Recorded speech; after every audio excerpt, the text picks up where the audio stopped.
double. Ang banyo namin. Pero di mo namin gamitin. Arenola muna. Kasi winterized na siya.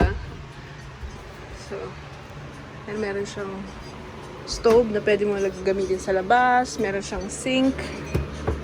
Pwede siyang takpan para maging counter space. Ayan, dahil mainit. Naka-electric fan. Ay, bunso! Ayan, puno-puno ng chichirya.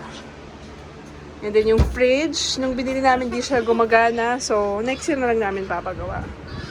Hindi naman namin masyadong kailangan ng fridge. Ha? Say hi! Yes. The fridge natin. Yan na, nagugutom na yung mga anak ko pagkatapos maglaro. They're eating chicken and rice. That's our packed dinner. Para hindi na kami magluluto. Meron siyang 4-seating na dining table na pwede mo rin siya i-convert sa double bed na rin. Kasya kami ni Rian dyan. And then ito, nagiging sofa bed din siya. You just have to pull it.